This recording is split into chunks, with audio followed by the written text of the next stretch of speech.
अपने शरीर के प्रति ही हिंसा करते हैं, लेकिन उन्हें वो हिंसा दिखाई नहीं देती है। हिंसा तो हिंसा है, चाहे अपने शरीर के प्रति करो चाहे दूसरे प्रति करो। उनका सिद्धांत है अहिंसा ही परमो धर्म। लेकिन भगवान बुद्ध का सिद्धांत मध्यम मार्ग का सिद्धांत है, आवश्यकता का सिद्धांत है, जरूरत का सिद्धांत है।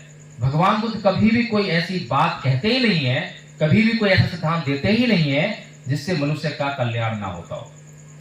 जिस सिद्धांत से, जिस नियम से मनुष्य का कल्याण ना होता हो, भगवान बुद्ध उस नियम को बदलने के लिए तुरंत तैयार हो जाते हैं। मनुष्य का कल्याण नहीं होता तो नहीं चाहिए ये नियम। क्या करेंगे इस नियम का? किस लिए नियम? धर्म किस लिए? अगर धर्म के लिए मनुष्य को खपाया जाए तो उस धर्म का क्या फायदा? धर्म तो मनुष्य के लिए काम में आने वाली चीज होनी चाहिए।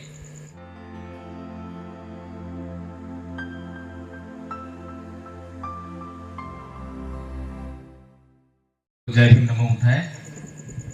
और किसी प्रकार की भूमिका ना बांधते हुए सभी महापुरुष जिन्होंने हमारे लिए त्याग, समर्पण, बलिदान करके हमारे जीवन को उन्नत बनाने का काम किया, बेहतर बनाने का काम किया, उन सभी को मैं नमन करता हूं। आज जितनी भी बातें हुई हैं उसमें आप लोगों को लग रहा होगा कि ये बातें तो हम अक्सर सुनते ही रहते हैं। हिंसा मत करो, बचपन से सुनते हैं। चोरी मत करो, सुनते ही रहते हैं। कामाचार मत करो, बचपन से हर कोई यही बोलता है, हर धर्म का आदमी यही बोलता है। झूठ मत बोलो, हर कोई बोलता है। शराब मत पियो, नशा मत करो, हर कोई यही बोलता है। ये कोई नई बात नहीं है। कुछ ऐसा हो जिससे कुछ नई बात हो जाए, कुछ नई बात निकल के आ जाए। सभी चाहते हैं कि मैं ये सब जो गलत काम है इनको ना करूं। इससे पहले कि मैं अपनी बात शुरू करूं, मैं बताना चाहूंगा आपको, मैं माफी चाहता हूं, क्षमा चाहता हूं कि आज जो ये कार्यक्रम है, गुड़िया गौतम जी हमारे बीच में बैठे हुई हैं। इन्होंने मुझे अपने गांव में कार्यक्रम के लिए आमंत्रित किया था और कार्यक्रम इनके होना था, लेकिन कुछ ऐसी समस्याएं बन गई, परिस्थितियां कुछ ऐसी प्रतिकूल हुई जिनके कारण उनके गांव में कार्यक्रम नहीं हो सका और डॉक्टर साहब के यहाँ पर कार्यक्रम हुआ। तो मैं उन्हें भी तहे दिल से धन्यवाद देता हूँ, बहुत साधुवाद करता हूँ कि उनकी जो तमन्ना है, उनकी जो इच्छा है, जो संघर्ष करने की जो इच्छा शक्ति है, उसको बहुत बहुत सलाम करता हूँ।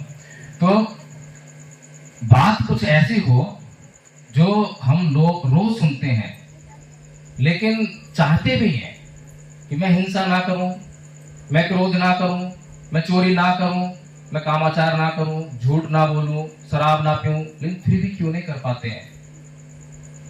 फिर भी क्यों नहीं कर पाते हैं? समस्या तो ये है ना, समस्या वो नहीं है।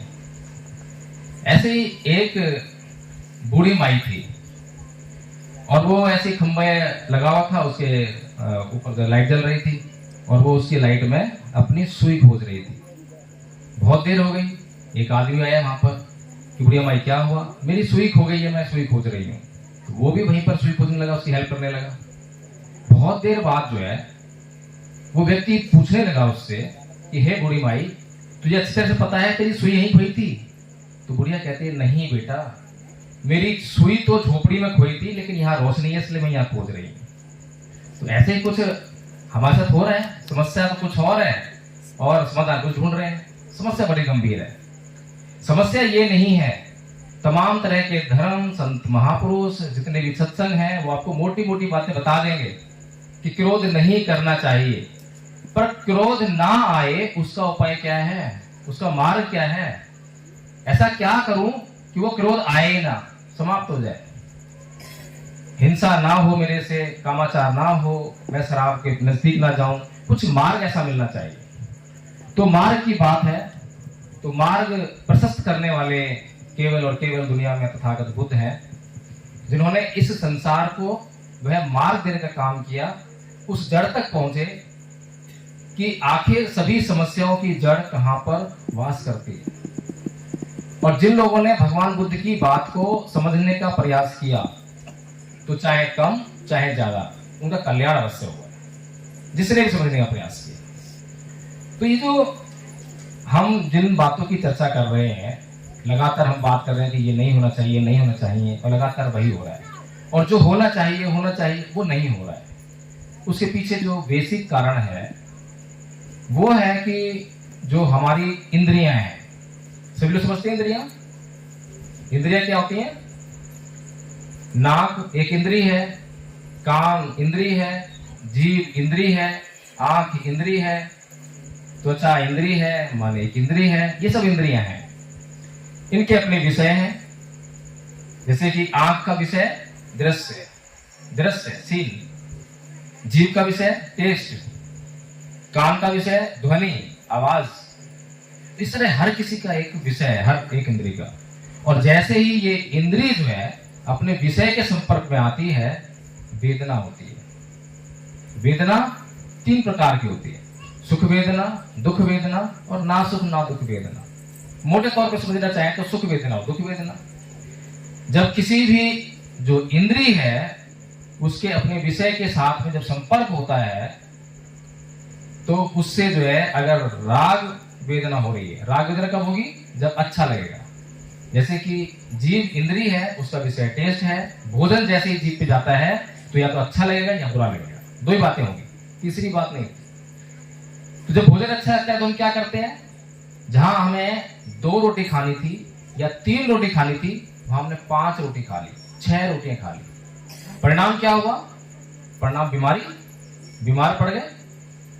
ऐसे ही जिस भोजन को हमें खाना चाहिए, जीभ पर आया लेकिन वो भोजन पसंद नहीं आया, द्वेष हो गया, घृणा हो गई। इतनी घृणा हो गई कि भोजन नहीं खाना है। बच्चे अक्सर ऐसा करते हैं। बच्चे फास्ट फूड ज्यादा खाते हैं लेकिन जो न्यूट्रिशियस फूड है उस पर जोर नहीं देते हैं। तो जब वो न्यूट्रिशियस फूड नहीं खाते हैं, लगातार फास्ट फूड खाते रहते हैं, तो उसका परिणाम क्या होता है? उसका परिणाम भी घातक ही होता है। तो कुल मिलाकर ये जो राग और द्वेष, इसकी जो स्थिति है, इसके कारण लगातार व्यक्ति परेशानी में पड़ रहा है, दुख झेल रहा है। लेकिन हमें ये नहीं पता है, लगातार हर पल 6 इंद्रियां हैं, उनके विषय है, उनके संपर्क में आते ही राग उत्पन्न हो रहा है, द्वेष उत्पन्न हो रहा है, और राग द्वेष से हमारी जिंदगी जो है जहन्नुम बनी जा रही है। तो कुल मिलाकर कि भगवान बुद्ध का धम्म आपको बड़े बारीकी से समझाता है कि क्या करना चाहिए, कैसे करना चाहिए। जब मैं जागरूक हो जाऊंगा तो मैं जानता रहूंगा कि अभी मेरे साथ में क्या हो रहा है, अभी मेरे भीतर जो है कौन सी इंद्री ने क्या किया। अभी तो मैं बेहोश हूं। बेहोश कैसे हूं? कि मेरे इस शरीर में करोड़ों घटनाएं घट रही हैं, हर एक अंग में घटना घट रही है, लेकिन मुझे एक भी अंग की किसी भी घटना की जानकारी नहीं है। तो मैं होश में हुआ या बेहोश हुआ? बेहोश ही हुआ ना। लेकिन भगवान बुद्ध पहले ऐसे इंसान हुए जिन्होंने इस बात की जानकारी हासिल की कि मेरे शरीर में क्या घट रहा है।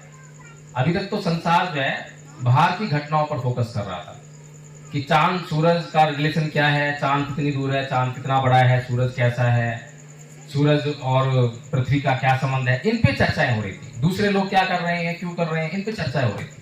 लेकिन भगवान बुद्ध पहले व्यक्ति हुए जिन्होंने अपने ऊपर फोकस किया और अपनी जानकारी पहले हासिल की। इसके साथ ही भगवान बुद्ध ही पहले ऐसे व्यक्ति हुए जिन्होंने दुख के पीछे जाकर दुख की खोज की, दुख को पता लगाया दुख क्या है। अभी तक जितने भी ऋषि मुनि थे, जितने भी लोग थे, वो सभी दुख की चर्चा ही नहीं करते थे। सुख चाहिए, स्वर्ग चाहिए, अप्सराएं चाहिए, आनंद ही आनंद चाहिए। और हमारी भी यही हालत है। हम सबको किसी को दुख शब्द सुनना भी पसंद नहीं है, और सुख चाहिए, सुख चाहिए। सुख किसी भी रूप में आए, चाहे वो मांस भक्षण करने में सुख हो, चाहे वो शराब पीने में सुख हो, किसी भी तरीके से सुख आए, वो सुख आएगा तुरंत भोगने लग जाएंगे। भोग वाली जो प्रवृत्ति है, भोगने की जो आदत है, वो हमारे चित्त में बहुत बुरी तरह समाई हुई, हमारी आदतों में शामिल हो गई। तो भगवान बुद्ध पहले ऐसे व्यक्ति हुए जिन्होंने सुख की खोज में न जाकर, अप्सराओं की खोज में न जाकर, स्वर्ग की खोज में न जाकर दुख की खोज में गए और पहले दुख को परिभाषित किया कि दुख क्या है। तो कहते हैं कि जाति की दुखा, जरा की दुखा, व्याधि की दुखा, मरणा की दुखा, शोक परिदेव दोमनस्य उपाया सापी दुखा, यम्पि छंग लपति तंपि दुखं, पियहि विपयोग दुःखो अप्येहि संपयोग दुःखा संख्यतेन पंचपादान खंदापि दुःखा। कि जन्म लेना दुख है, कोई इनकार करता है क्या? जन्म लेते ही व्यक्ति दुखी होता है या सुखी होता है? दुख होता है ना। व्याधि दुख है, रोग दुख है ना, सभी जानते हैं। कोई ऐसी बात नहीं है जो हमारे तर्क बुद्धि से हम समझ ना सके। बुढ़ापा दुख है, किसी को पसंद नहीं है। मरना दुख है, कोई मरना नहीं चाहता। प्रियजनों का बिछुड़ना दुख है, अप्रियजनों का मिलना दुख है। जो हम चाहते हैं वो नहीं मिलता तो दुख होता है। कुल मिलाकर ये जो शरीर है 5 स्कंदों से निर्मित, इस शरीर के द्वारा जो कुछ मिलता है वो दुख ही दुख है। तो भगवान बुद्ध पहले ऐसे व्यक्ति हुए जिन्होंने इस बात का पता लगाया कि इस दुख का कारण क्या है, और उन्होंने पता लगाया कि इस दुख का कारण है तृष्णा। तृष्णा है या नहीं है? हमारे जीवन में सभी दुखों का कारण तृष्णा है, हमारी इच्छाएं हैं। और कैसी इच्छाएं? कौन सी इच्छाएं दुख है? हर इच्छा दुख नहीं है, लेकिन जो हमारी आवश्यकता से अधिक या आवश्यकता से कम, या तो हमने कोई इच्छा प्रकट की जो कि हमारी आवश्यकताओं में शामिल नहीं है, आवश्यकता नहीं है उसकी, आवश्यकता से अधिक हो गया, एक्सट्रीम हो गया, तो दुख का कारण बनेगी। और हमारे शरीर को कोई आवश्यकता है, उसकी पूर्ति नहीं की तो भी दुख होगा। इसीलिए भगवान बुद्ध ने मध्यम मार्ग इसका प्रतिपादन किया। और सभी जानते हैं कि भगवान बुद्ध का जो मार्ग है वो मध्यम मार्ग है। अभी साथी कह रहे थे कि भगवान बुद्ध का जो धम्म है, उनका सिद्धांत है, वो है अहिंसा परमो धर्म। अहिंसा परमो धर्म भगवान बुद्ध का सिद्धांत नहीं है। मैं क्षमा चाहूंगा माता जी, लेकिन मैं बताना चाहता हूं कि भगवान बुद्ध ने कभी नहीं कहा अहिंसा परमो धर्म। भगवान बुद्ध ने कहा आचरण ही परमो धर्म। आचरण आपका कैसा होना चाहिए ये तय करेगा कि आपका धर्म कैसा है, कैसा नहीं है, आपका व्यवहार कैसा है, आप कैसे व्यक्ति हो। अहिंसा परमो धर्म कहने वाले लोग, जो कि जैनियों का सिद्धांत है, वो कभी भी हिंसा नहीं कर सकते। और इतने अपने वचन के पक्के होते हैं, सिद्धांत के पक्के होते हैं कि अपने शरीर के प्रति ही हिंसा करते हैं, लेकिन उन्हें वो हिंसा दिखाई नहीं देती है। हिंसा तो हिंसा है, चाहे अपने शरीर के प्रति करो चाहे दूसरे प्रति करो। उनका सिद्धांत है अहिंसा ही परमो धर्म। लेकिन भगवान बुद्ध का सिद्धांत मध्यम मार्ग का सिद्धांत है, आवश्यकता का सिद्धांत है, जरूरत का सिद्धांत है। भगवान बुद्ध कभी भी कोई ऐसी बात कहते ही नहीं है, कभी भी कोई ऐसा सिद्धांत देते ही नहीं है जिससे मनुष्य का कल्याण ना होता हो। जिस सिद्धांत से, जिस नियम से मनुष्य का कल्याण ना होता हो, भगवान बुद्ध उस नियम को बदलने के लिए तुरंत तैयार हो जाते हैं। मनुष्य का कल्याण नहीं होता तो नहीं चाहिए ये नियम। क्या करेंगे इस नियम का? किस लिए नियम? धर्म किस लिए? अगर धर्म के लिए मनुष्य को खपाया जाए तो उस धर्म का क्या फायदा? धर्म तो मनुष्य के लिए काम में आने वाली चीज होनी चाहिए। हमारे पास स्कूटर है, मोटरसाइकिल है, वो हमारे काम आती है, हम उससे काम नहीं आते हैं। और हमने अगर जो स्कूटर है, मोटरसाइकिल है, उससे जितना काम लेना है उससे उतना काम ना लें, उसको रोज धोएं, अच्छी तरह चमकाएं और खड़ी रखें उसको, तो क्या लाभ मिलने वाला है? उस चमकती हुई मोटरसाइकिल पर किसी ने कीचड़ फेंक दिया, उससे झगड़ा करें, उसको मार के आ जाएं, उसको मार ही डालें, क्या मिलने वाला है? उस मोटरसाइकिल से आपको इतना प्रेम जिसको आप यूज भी नहीं कर पा रहे हैं। यही हालत जो है आज के संसार की है। धर्म का इस्तेमाल तो कर नहीं रहा है, लेकिन धर्म के नाम पर कत्लेआम कर रहा है। धर्म तो जानता ही नहीं है, इस्तेमाल कैसे करेगा? धर्म तो भी ये बताया कि इंद्रियां हैं, विषय है, वेदना है, जानकारी होनी चाहिए कि मैंने भोजन खाया, भोजन से मुझे राग हुआ, राग हो रहा है, जान जाऊं कि हाँ ये भोजन अच्छा लग रहा है मुझे, और ये मुझे इस तरफ इंक्लाइन करेगा, इस तरफ प्रेरित करेगा कि मेरे भूख तो है 2 रोटी की और मैं 5 रोटी खा जाऊंगा। होता है ना ऐसा? अक्सर होता है, सबका होता है। मैं कोई ऐसी बात नहीं कह रहा जो आप लोगों को समझ में ना आ रही है। तो धर्म तो ये है कि मैं जान जाऊं कि वेदना हो रही है और समता में स्थित हो जाऊं, राग होगा तो उससे बच जाऊं, द्वेष होगा तो उससे बच जाऊं, समता में स्थित होकर जितनी आवश्यकता है उतना भोजन करूं, जितनी आवश्यकता है उतना मैं सुनूं, जितनी आवश्यकता है उतना देखूं, शरीर के लिए जितनी आवश्यकता है उसको पहचान लूं, उसके अनुसार काम करूं, तो उससे मुझे भी सुख मिलेगा, मेरे दुख दूर होंगे और दूसरों के भी दुख दूर होंगे, किसी को मुझसे कष्ट नहीं होगा। ये धर्म है। इस धर्म का कितने लोग पालन करते हैं? करता है कोई? धर्म को जानता है कोई? तो वो लोग ऐसे ही हैं कि बस रोज वे अपनी कार को, मोटरसाइकिल को रोज चमकाएंगे, बहुत से चमकाएंगे, और कहीं किसी ने गलती से उस पर डेंट मार दिया या कुछ स्क्रैच मार दिया, उसकी जान लेने को उतारू हो जाएंगे। ऐसे लोग जो हैं लगातार इस वातावरण को दूषित करने का काम कर रहे हैं। तो हमें ये समझना चाहिए कि जो भगवान बुद्ध का जो सिद्धांत है, भगवान बुद्ध का जो धम्म है, उसकी मनुष्य के लिए क्या उपयोगिता है। परम पूज्य बाबा साहेब डॉक्टर भीमराव अंबेडकर, जिनको विश्व द सिंबल ऑफ नॉलेज कहता है, द ग्रेटेस्ट इंडियन कहता है, बराक ओबामा द सन कहता है, कोलंबिया यूनिवर्सिटी अपने पिछले 300 साल के इतिहास में सबसे स्टूडेंट का उनको अवार्ड देती है। तमाम इतने अवार्ड मिलते हैं। दुनिया के सबसे बड़े आदमी मुझे को दिखाई देते हैं, सबसे आदमी, उनसे बड़ा आदमी मैं किसी को दिखता नहीं। बहुत से लोग होंगे, कुछ लोग कहते हैं विश्व के 5 बड़े विद्वानों में वे शामिल हैं, मैं तो नंबर 1 मानता हूं। क्यों? क्योंकि जीवन का कोई ऐसा हिस्सा नहीं है जिस पर उन्होंने काम नहीं किया, चाहे वो धर्म की बात हो, समाज की बात हो, राजनीति की बात हो, अर्थ की बात हो, किसी भी हिस्से को ले लीजिए, और हर एक क्षेत्र में उनका काम जो है अनचैलेंज है, चुनौती देने वाला नहीं है कोई, लेकिन उनको चुनौती देने वाला है कोई। कौन चुनौती देता है? हम चुनौती देते हैं। जो अनपढ़ है उनके मुकाबले अनपढ़ ही हैं, उनके मुकाबले हम क्या तुलना करें अपनी पढ़ाई लिखाई की? हम चुनौती देते हैं। क्या चुनौती देते हैं? कि परम पूज्य बाबा साहेब डॉक्टर भीमराव अंबेडकर ने 1935 में कहा कि मैं हिंदू धर्म में पैदा हुआ, ये मेरे बस की बात नहीं थी, लेकिन मैं हिंदू मरूंगा नहीं। तो हमारे समाज ने कहा ये तो बाबा साहेब निजी तौर पे कह रहे हैं, उनका मामला है, चुनौती दी ना उनको। ऐसे ही मंच लगा था, मंच पर खड़े होकर बोल रहे थे, सामने भीड़ थी। अब कोई आदमी मंच पर खड़ा होकर कोई बात कह रहा है तो अपने लिए कह रहा है क्या? उसकी निजी बात हो सकती है। सामने जो लोग हैं उनके लिए कह रहा है, अपने लिए क्या कहेगा? जब 1956 में धर्म परिवर्तन किया, बौद्ध धर्म ग्रहण किया, नागपुर की दीक्षा भूमि से लाखों लोग वहां शामिल हुए, उनको भी यही आह्वान किया, क्या है मेरे समाज के लोगों, तुम इस अंधविश्वास और पाखंड में फंसे हुए हो, अंधकार में फंसे हुए हो, यह तुम्हारा भला होने वाला नहीं है। मैंने एक ऐसा धर्म खोज लिया है जिससे तुम्हारा कल्याण हो सकता है, जिसके मार्ग पर चलकर तुम हमेशा हमेशा के लिए अपने दुखों से मुक्त हो सकते हो। आओ इस धर्म को अपनाएं। अपना लिया? किसने अपनाया? तो वो उनका ही अपना समाज है जो उनको चैलेंज देता है, चुनौती देता है कि बाबा साहेब की ये बात ठीक नहीं है, बाबा साहेब की वो बात ठीक नहीं है। अभी हम में से कितने लोग हैं जो बौद्ध हैं? जरा एक बार हाथ लगा करें प्लीज, एक बार हाथ लगाएं।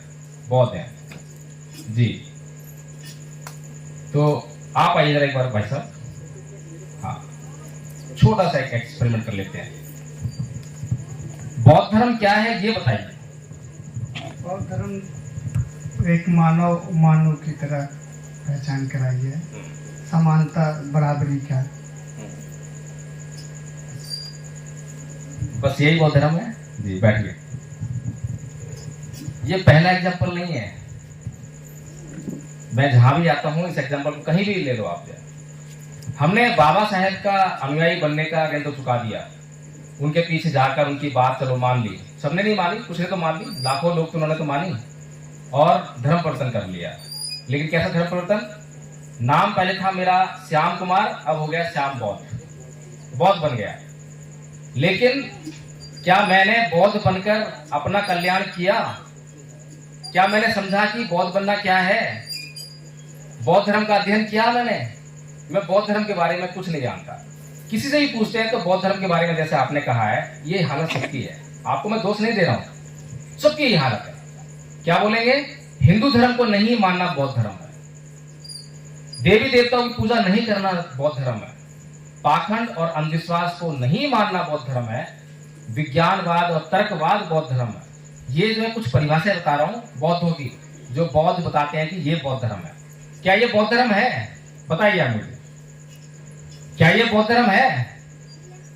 बुद्ध का जो धम्म है, जैसे भी बताया मैंने आपको, समता का सिद्धांत, पंचशील बताया आपको जो है, अभी आचार्य ने बताया थे पंचशील जो है, ये सब जो है बुद्ध के सिद्धांत है, प्रकृति से उत्पाद का सिद्धांत है। इसके बारे में कितने बहुत जानते हैं। और जब हम लोग किसी बात को जानेंगे नहीं, क्या उसका प्रचार कर पाएंगे? अक्सर हम एक काम करते हैं कि जब हमें कभी कोई पीड़ा होती है शरीर में, तो हम कोई दवाई लेते हैं, कोई सजेस्ट करती दवाई, किसी ने दवाई ले ली, और जब दवाई ले लेते हैं तो उससे जब हमें रिलीफ हो जाता है, तो फिर हमें जरूरत नहीं पड़ती किसी को कहने की, हम सबको गाते फिरते हैं। जिसको भी दिखाई दिया कि हाँ वही पीड़ा हुई है, अच्छा ये दवाई ले लेना, कहने की जरूरत नहीं पड़ती। लेकिन कब होती है? जब उसने स्वयं उसको अनुभव कर लिया हो, तब वो अपने आप प्रचार करता है। और परम पूज्य बाबा साहेब डॉक्टर भीमराव अम्बेडकर का सपना था ये कि भारत को बौद्धमय होना चाहिए। भारत को बौद्धमय क्यों होना चाहिए? क्योंकि भगवान बुद्ध का धर्म सर्वश्रेष्ठ धर्म है, दुनिया का सबसे बड़ा धर्म है। अब मैं ये बात कह रहा हूँ तो कुछ लोग सोच रहे होंगे नहीं ईसाई धर्म सबसे बड़ा है, मुसलमान धर्म जो है उससे मुकाबले बहुत बड़ा है, हिंदू धर्म भी आज भारत में बहुत बड़ा है। लेकिन सोचिए कौन सा ऐसा धर्म है जिसने अपना प्रचार और प्रसार हिंसा के बल पर नहीं किया है, अहिंसा के बल पे किया है, जिसने हथियार नहीं उठाया? ऐसा कोई धर्म है? ईसाई धर्म है? नहीं है। लोभ, लालच, हत्याएं, हिंसा, इसके आधार पर उन्होंने अपने धर्म का प्रचार किया। मुस्लिम धर्म आप सभी जानते हैं, हिंदुओं को आप देख ही रहे हैं क्या हाल है। केवल एकमात्र ऐसा धर्म जिसने अपना प्रचार और प्रसार अहिंसा के बल पर किया, एक व्यक्ति को भी लोभ लालच में लाकर या हिंसात्मक तरीके से भटकाया नहीं है, उसे बौद्ध नहीं बनाया। जिसने बौद्ध धर्म के गुण को समझ लिया वो खुद बौद्ध बन गया, वो बौद्ध धर्म है। अब बताइए बुद्ध का धर्म जो है इस दुनिया का सर्वश्रेष्ठ धर्म है या नहीं है? जब किसी भी धर्म के पास एक भी आदमी ऐसा नहीं है जो उन्होंने जो है शुद्ध तरीके से उनको कन्वर्ट किया हो, लेकिन बुद्ध के पास एक भी ऐसा आदमी नहीं है जो अशुद्ध तरीके से जो उन्होंने कन्वर्ट किया हो, तो बुद्ध का धर्म जो है इस दुनिया का सबसे बड़ा धर्म है। और विश्व का सर्वश्रेष्ठ व्यक्ति विश्व के सर्वश्रेष्ठ धर्म को अंगीकार करता है और अपने लोगों को प्रेरित करता है, निवेदन करता है कि मेरी बात मान लीजिए, मैंने आपके दुख को फील किया है, मैंने आपके दुख को महसूस किया है, मैंने आपके दुख को जान लिया है, और इसे छुटकारा पाने का केवल एक ही मार्ग है, वो है बुद्ध का मार्ग। संविधान बना दिया बाबा साहेब ने 1950 में। संविधान के द्वारा कानून भी हैं, SC ST एक्ट है ना हमारे पास, लेकिन बाबा साहेब 1950 में संविधान को लागू करवाने के बाद भी 1956 में आपको बौद्ध धर्म की तरफ ले जाना चाहते हैं। क्यों लेना चाहते हैं? क्योंकि बाबा साहेब जानते हैं कि मेरे लोगों का अगर अंतिम तौर पर कुछ कल्याण हो सकता है तो वो केवल और केवल बुद्ध की शरण में जाकर ही हो सकता है, उसके बगैर नहीं हो सकता। संविधान और संविधान के कानून जो है पेन रिलीवर होता है, पेन किलर, उसी तरह काम करते हैं, इंस्टेंट रिलीफ देते हैं आपको। SC ST एक्ट, किसी ने हमें जातिवादी सूचक शब्द बोले, हमें बुरा लगा, हम थाने में गए, FIR लिखा दिया। तो FIR लिखाने के बाद केस चला, उसको जेल हो गई, सजा भुगत के आ गया, तो क्या हुआ? वो शांत हो गया? क्या शांत हो गया कोई? वो नहीं हुआ, बल्कि उसके अंदर अग्नि जल रही है कि क्या करूं, ये SC ST एक्ट ही जान का दुश्मन, इसे खत्म करो। यही हुआ ना, पीछे ये तो हुआ, चलो कुछ ना कुछ सामने से नहीं तो पीछे से करते हैं खत्म, ऐसे करते हैं वैसे करते हैं, यही चलता रहेगा, क्योंकि मन शांत नहीं हो रहा। अगर मन को शांत करने की बात, चित्त को परिवर्तन करने की बात कोई करता है तो भगवान बुद्ध करते हैं। इसीलिए बाबा साहेब बुद्ध की शरण में जा रहे हैं। तो मेरे लोगों का जो चित्त है वो दूषित है, मेरे लोगों का जो चित्त है वो हिंदू संस्कृति के अनुसार ढला हुआ है। एक उदाहरण देना चाहूंगा, बहुत ही शानदार उदाहरण है। गीता में श्री कृष्ण जी, उनके सामने सेना खड़ी है कौरवों की, और वो अर्जुन को क्या बोल रहे हैं? अर्जुन मार, उठा गांडी मार, तेरे दुश्मन है, इन्होंने अधर्म किया है, धर्म की स्थापना करनी है, ये बोल रहे हैं ना। उनको मारकर धर्म की स्थापना करना चाहते हैं। और कृष्ण जी क्या है, क्या बोलते हैं? चमत्कार करने वाले हैं, ईश्वर है। अरे चमत्कार करने वाले हो, ईश्वर हो, तो उनके दिमागों में परिवर्तन कर लो ना। उनकी आत्माओं ने तो करा होगा जो नुकसान करा होगा, अधर्म तो उन्होंने किया होगा, शरीर तो उन्होंने किया। आप किसको मारोगे? कौन मरेगा? आत्मा मरेगी या शरीर मरेगा? तो बड़ी छोटी सी बात सोचने वाली बात है। कृष्ण जी के पास तमाम चमत्कार हैं, ऐसा मानते हैं लोग। वो छू करेंगे तो कुछ भी हो जाएगा, लेकिन वो दिमागों में परिवर्तन नहीं करते। वो शरीरों को मार कर अधर्म को खत्म करके और धर्म की स्थापना करने की बात करते हैं। वहीं दूसरी तरफ भगवान बुद्ध हैं, जो ये दावा नहीं करते कि उनके पास वो चमत्कार है। वो कहते हैं कि मैं एक सामान्य व्यक्ति हूं, जैसे आप लोगों ने जन्म लिया वैसा ही मैंने भी जन्म लिया है। और वो जब उनको पता लगता है कि अंगुलीमाल डाकू जो है इतनी हत्याएं कर चुका है, इतना हिंसक हो गया है, लोगों का जीवन दुर्भर हो गया है, तो वो जंगल में प्रवेश कर जाते हैं। इतना भीवस जंगल, और उस जंगल में निहत्थे प्रवेश करते हैं। कोई सेना नहीं है, कोई हथियार नहीं है उनके पास। और अंगुलीमाल डाकू, जिसके रोम रोम में हिंसा भरी हुई है, जो श्री कृष्ण जी के सामने जो सेना है, वे लोग तो राजा महाराजा हैं, उनकी शिक्षा दीक्षा हुई है, वो समाज में रहने वाले लोग हैं। वो इतने हिंसक नहीं है जैसा अंगुलीमाल डाकू है। अंगुलीमाल डाकू अहिंसा को जानता भी नहीं है। और वे लोग जो कौरव हैं, वे लोग अहिंसा को जानते, अहिंसा का पालन करते सामान्य तौर पर। लेकिन भगवान बुद्ध उस जंगल में प्रवेश करते हैं, निहत्थे प्रवेश करते हैं, बिना सेना के प्रवेश करते हैं, और उस अंगुलीमाल डाकू के चित्त में परिवर्तन करते हैं। और चित्त में परिवर्तन करके, जैसे कहानी बताई थी मास्टर जी ने, कहानी कुछ भी रही हो, चाहे वो पत्ता तोड़ने वाली हो, चाहे कुछ भी रही हो, लेकिन चित्त में परिवर्तन किया। ये कहानी है, ये कहानी का जिस्ट है कि चित्त में परिवर्तन किया। और चित्त में परिवर्तन करके एक पालतू पशु को जैसे अपने पीछे हम लेकर चलते हैं, वैसे ही भगवान बुद्ध अंगुलीमाल डाकू को अपने पीछे पीछे लेकर आए। और वह भगवान बुद्ध के पीछे आकर भिक्खु बना और अरहत भिक्खु बना। अरहत भिक्खु बनकर जो डाकू उस समाज का नुकसान कर रहा था, हिंसा कर रहा था, हत्याएं कर रहा था, अब वही डाकू उस समाज का कल्याण करने लगा। इतना महानतम कार्य करने वाला महान है, या वो जो श्री कृष्ण जी सामने वाले लोगों को मारकर विजय हासिल करना चाहते हैं, वो महान है। ये सोचने वाली बात है। लेकिन समस्या ये है कि हम लोग जो है बाबा साहेब की जय का नारा लगा देते हैं। कितने लोग बाबा साहेब को मानते, जरा हाथ लगा रहे हैं? बहुत तो खैर आदि ही थे, लेकिन बाबा साहेब को मानने वाले सारे। तो कैसे माने बाबा साहेब को? बाबा साहेब कैसे माने? जैसे आज बुद्ध पूर्णिमा है, भगवान बुद्ध का सिद्धार्थ के रूप में लुम्बिनी में जन्म हुआ था, तो आज हमने केक काट दिया, बस काफी था। जो हम लोग बात कर रहे हैं ये तो खैर एडिशनल होगी बात है, उतना ही काफी था। फूल चढ़ा दिए, कैंडल जला दी। ऐसे ही भगवान बाबा साहेब का जब जयंती आती है तो उनकी मूर्ति पर फूल चढ़ा दो, मालाएं पहना दो, ऐसे ही होता है ना। इसके अलावा हमने कुछ सोचा है कि और क्या करना चाहिए? बाबा साहेब कह रहे हैं कि मेरी जय जयकार करने से अच्छा है मेरे बताए हुए मार्ग पर चलो। क्या हम मार्ग पर चल रहे हैं? अरे मार्ग पर चलेंगे तो हमारा कल्याण हो जाएगा, और हम मार्ग पर चलने के बजाय वही कर रहे हैं जिसके लिए उन्होंने मना किया है, जिसके लिए उन्होंने मना किया है। मैं अक्सर कभी भी ना तो फूल माला चढ़ाता हूँ, ना जय जयकार करता हूँ। मुझे इन सब चीजों से बड़ी पता नहीं नफरत सी है। लेकिन आप लोगों को देख रहे होंगे कि मैं क्या कर रहा हूं।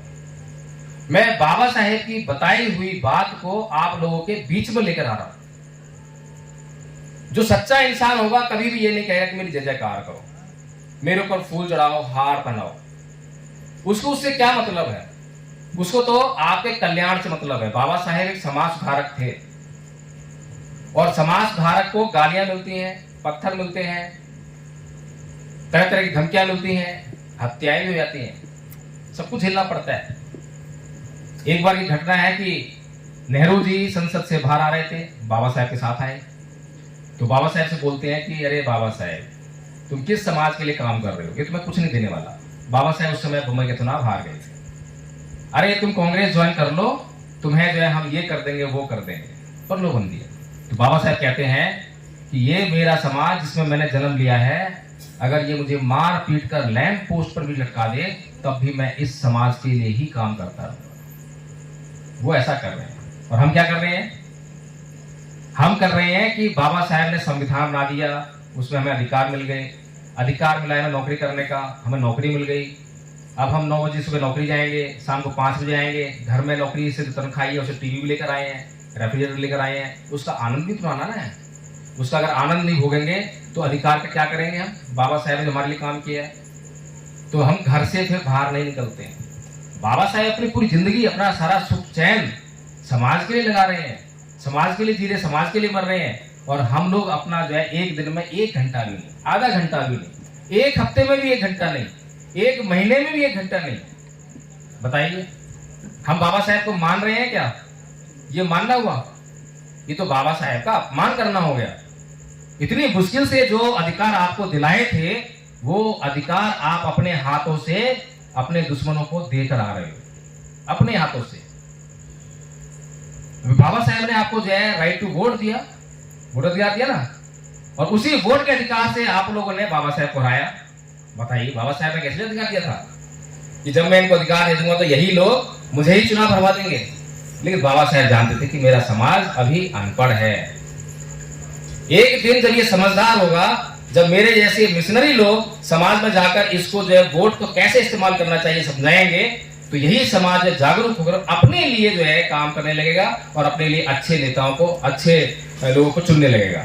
ऐसी उन्होंने मनोकामना की थी। लेकिन हो क्या रहा है, आज बाबा साहेब की तरह काम करने वाले लोग जो समाज में जाएं और जाकर उनको ये बातें समझाएं कि आपको अपने वोट का इस्तेमाल किस दिशा में करना है, कैसे करना है। कितने लोग बताइए आप मुझे? जब तक आप लोगों को वो चीजें समझाई नहीं जाएंगी। अब एक आदमी हुआ जिसने आपको कुछ हद तक समझाया, और जितना समझाया उसने आपको सत्ता दे दी, लाभ उस आदमी को मिला नहीं। मान्यवर साहब कांसीराम को लाभ मिला क्या? उनके परिवार को मिल रहा हो? नहीं मिला। लेकिन उन्होंने जो है आपके लिए वो रास्ते खोल दिए, वो आपको जो कॉन्फिडेंस था वो आपको दे दिया।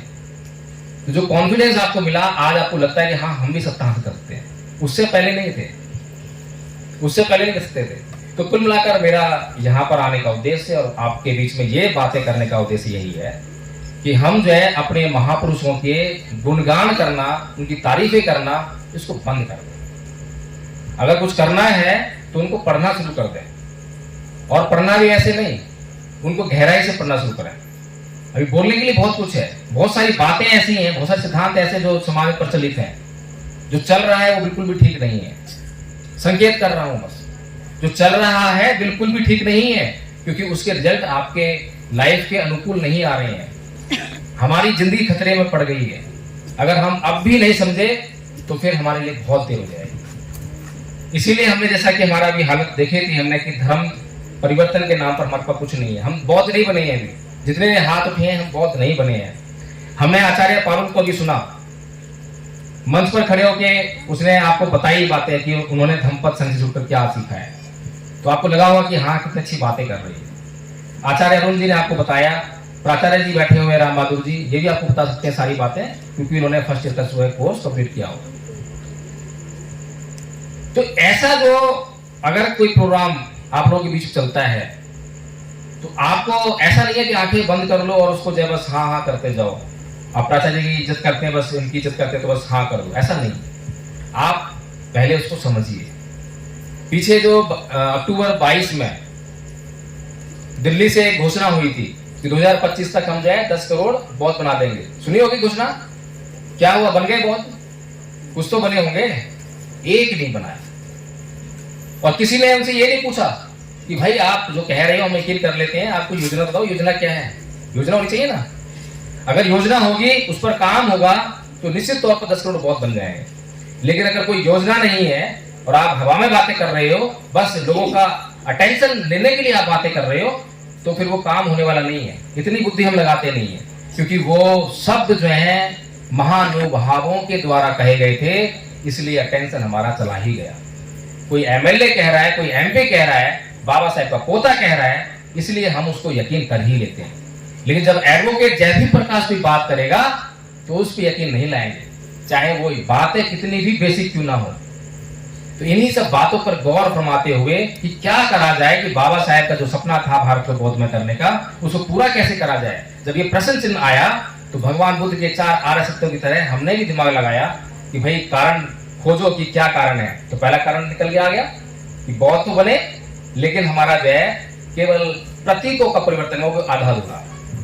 तो जब धर्म परिवर्तन होता है तो उसमें 3 बातों का निश्चित होना बहुत जरूरी है। लेट हो रहे हैं, समझ रहा हूं, 10 मिनट हो सकता है ना। 3 बातों का होना बहुत जरूरी है। पहला है प्रतीकों का परिवर्तन, जिससे देखने पता लगता है हाँ ये बौद्ध है, ये हिंदू है। मंदिर, मस्जिद, वेशभूषा, ये बाग वगैरह जो है, ये प्रतीक हैं। मूर्तियां, तस्वीरें, ऐसे ही हमारे जो महिलाएं हैं वो सिंदूर लगाती हैं, चूड़ियां पहनती हैं, मंगलसूत्र पहनती हैं, ये सब भी प्रतीक है जिससे देखने पता लगता है कि ये महिला कौन है। अब बताइए कितनी बौद्ध महिलाएं हैं जो ये सब करती हैं, सारी करती होंगी, तो कैसे वो बौद्ध हो गई, सोचने वाली बात है। यानी कि प्रतीकों का परिवर्तन होना चाहिए, दिखना चाहिए कि मैंने ये वाला संस्कार छोड़ दिया है, ये परंपरा छोड़ दी है, मैं ये नहीं हूं। दूसरा है रीति रिवाज, परंपराओं का और त्योहारों का परिवर्तन, उसको भी हमने कुछ हद तक छोड़ दिया है, लेकिन अभी भी हमारी महिलाओं के और पुराने लोगों के दिमागों में रीति रिवाज बसे हुए हैं, वो भुलाए नहीं भूलते हैं। तीसरा है सबसे महत्वपूर्ण परिवर्तन, चित्त का परिवर्तन, जिसकी हमने बात करी, जो हर किसी की बस की बात नहीं है। आप दुनिया में कोई भी धर्म परिवर्तन कर लो, हिंदू से मुसलमान बन जाओ, मुसलमान से ईसाई बन जाओ, कुछ भी बन जाओ, कोई आपको नहीं कहेगा चित्त परिवर्तन करो। लेकिन केवल बुद्ध ऐसे हैं जो ये कहते हैं कि बिना चित्त में परिवर्तन किए आपका कल्याण हो ही नहीं सकता। कुछ भी कर लो, चाहे प्रतीकों का परिवर्तन कर लो, चाहे रीति रिवाज का परिवर्तन कर लो, कुछ भी कर लो, लेकिन आपका जब तक चित्त में परिवर्तन नहीं करोगे, क्योंकि आपका चित्त ही सभी बातों के लिए दोषी है, जब तक चित्त में परिवर्तन नहीं करोगे तो आपका कल्याण संभव नहीं है। मेरी शरण में आ गए लेकिन सवाल नहीं उठाए, प्रश्न नहीं किए, शंकाएं नहीं मिटाई, तो मेरी शरण में आने का फायदा कुछ नहीं है, क्योंकि जो मार्ग मैं बताऊंगा उस पर तुम चल नहीं पाओगे, और चलोगे नहीं तो फिर मार्ग मंजिल तक कैसे पहुंचोगे। कल्याण तो चलने से होगा। तो इसलिए धम्मपद संघ ने बहुत बारीकी से सोचा कि क्या करा जाए, इसीलिए 3 साल का कोर्स बनाया। प्रथम वर्ष का कोर्स जो आपको आचार्य पारुल जी ने और अन्य आचार्यों ने बताया, हालांकि पूरा नहीं बता पाए क्योंकि समय की कमी थी, तो इसको 4 पेज का कोर्स है खाली, जो बहुत बड़ा कोर्स नहीं है। ये हर एक बौद्ध को आना ही चाहिए। क्यों आना चाहिए? क्योंकि बौद्धों के ऊपर जिम्मेदारी है भारत को बौद्धमय करने की। और बौद्धमय कब होगा भारत? जब बौद्धों को बौद्ध धर्म की जानकारी होगी।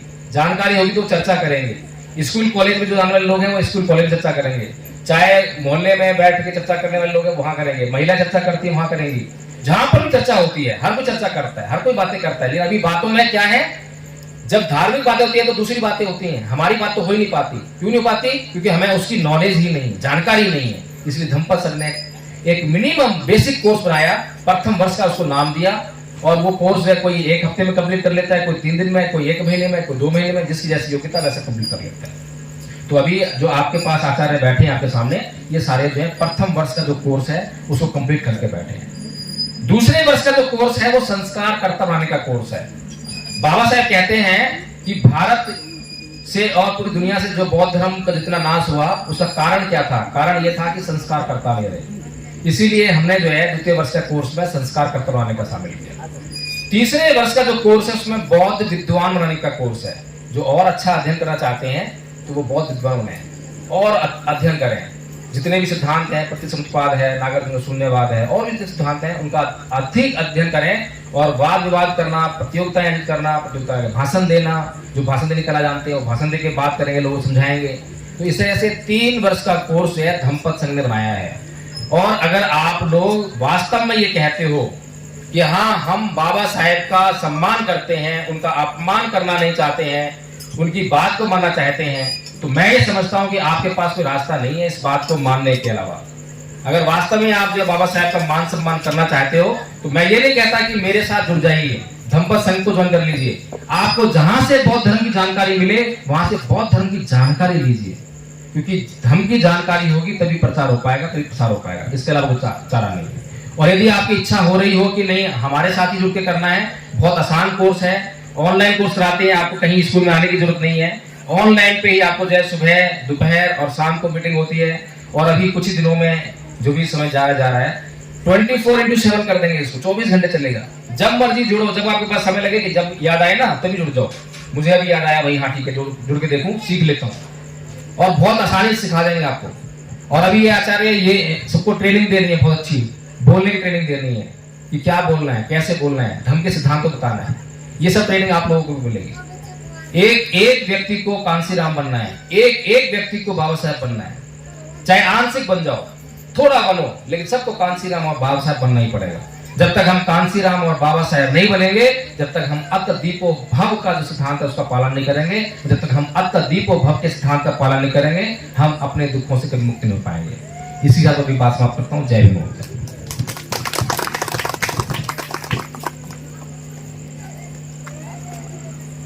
देख लीजिए आप उस समय आके